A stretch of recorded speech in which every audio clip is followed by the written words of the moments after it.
இப்போ இது வந்து தமிழ்லயும் உங்களுக்கு எழுதியிருக்காங்க. என்னன்னு தெரியுதா, யாருன்னு தெரியுதா? படிச்சு சொல்லுங்க பாப்போம். சிங், பிரதமர் மன்மோகன் சிங். 2014 வரைக்கும் இருந்தவர் மன்மோகன் சிங். 2 பீரியட் இருந்தாரு. அவர் வந்து மன்மோகன் சிங் வந்து நிறைய பெரிய ஸ்காலர் அவரு, அதாவது பொருளாதார துறையில பெரிய மேதை அவரு. அதே மாதிரி அவரு கவர்னர் ரிசர்வ் பேங்க்.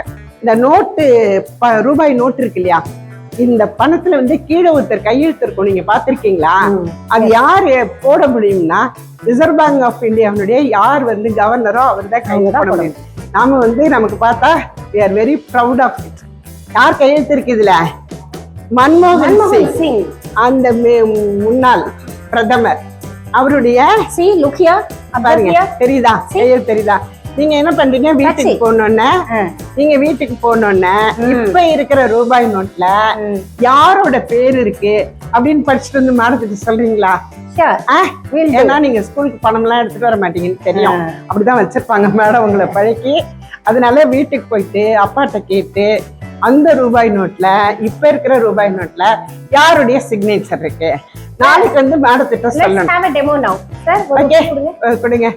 பாத்தீங்களா, நான் வந்து ரொம்ப லேட், மேடம் வந்து ரொம்ப அட்வான்ஸ். Madam advance. உடனே நீங்களே பாருங்க, அவங்களே பார்க்க சொல்லுங்கம்மா. சைன் இருக்கும், புரியுதா?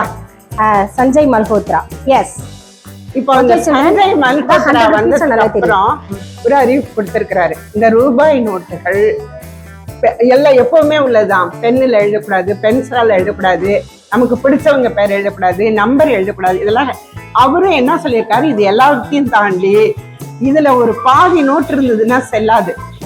இந்த ஒரு நோட்டு கிழிஞ்சிச்சுன்னா 2 பாதியும் கொண்டு நீ எந்த பேங்க்ல கொடுத்தாலும் என்ன செய்யணும், எக்ஸ்சேஞ்ச் பண்ணிக்கணும். ஓகே, அவர் தான் இப்போ மாதிரி நிறைய இருக்கு. இந்தியாவுக்கு மட்டும் நானா எவ்வளோ கலெக்ஷன் வச்சிருக்காங்க பாருங்க.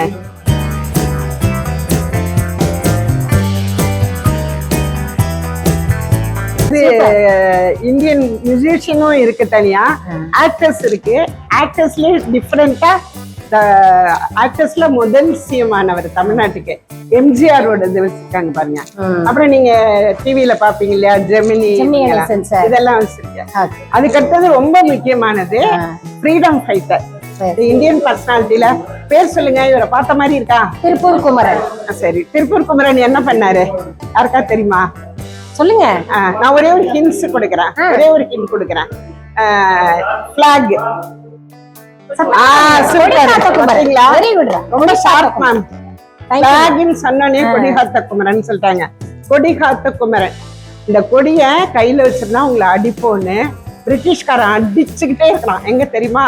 அவருக்கு ஊரு சென்னிமலை, ஆனா திருப்பூர்ல நடந்ததுனால திருப்பூர் குமரன் சொல்லுவாங்க. இப்ப வந்து திருப்பூர் ரயில்வே நிலையத்துக்கிட்ட அவருடைய ஸ்டாச்சு வச்சிருக்காங்க. அவரு நீ என்ன அடிச்சாலும் நான் கடைசி வரைக்கும் கொடியை விடவே மாட்டேன், அடிச்சு மண்டையை உடைச்சு கீழே விழுந்து எல்லாத்தோட பெரிய அதிசயம் என்னன்னா, ஹாஸ்பிட்டலுக்கு கொண்டு அவர் அட்மிட் பண்ணாங்க. அட்மிட் பண்ணும்போது கொஞ்சம் உயிர் இருக்கு. அட்மிட் பண்ணும்போது எப்படியாவது காப்பாத்துங்க அப்படின்னு சொல்லும்போது டாக்டருக்கு வந்து நம்பிக்கை இல்லை, என்னால ஒன்றும் செய்ய முடியாது. ஆனா அவர் படுற கஷ்டத்தை பார்த்துட்டு டாக்டர் என்ன சொன்னாராம், ரொம்ப கஷ்டப்படுறாரு, அவர் கையில இருக்கிற கொடியை நீங்க நகர்த்தினாதான் அவருடைய உயிர் வந்து ஆன்மா சாந்தி அடையணும்னா கொடி கம்ப அவருடைய கையிலேருந்து அப்படியே லேசா கடைசி நினைவிழக்கிற வரைக்கும் கொடிய குடிச்சுக்கிட்டு இருந்தாராம் அந்த கம்பை. அப்புறம் அப்படியே நகர்த்தணும்னு உயிர். அதாவது வைப் தான் இதுல தெரியுதா? எதன் மேல பற்று இருக்கிறோம் அவங்களுக்கு தான் அந்த உயிர் சீக்கிரம் போகாது. அவரோட பற்று வந்து நம்ம தேசத்தின் மேலேயும் தேசிய கொடியின் மேலேயும் இருந்தது.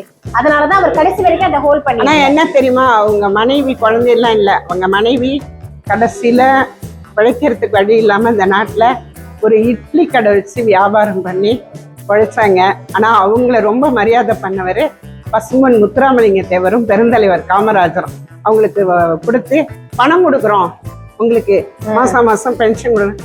நான் திருப்பூர் குமரனோட மனைவி, உங்ககிட்ட தியாகத்துக்கு நான் காசு வாங்க மாட்டேன், வெள்ள பேச மாட்டேன்னு கடைசி வரைக்கும் வாழ்ந்துருக்காங்க. ஓகே.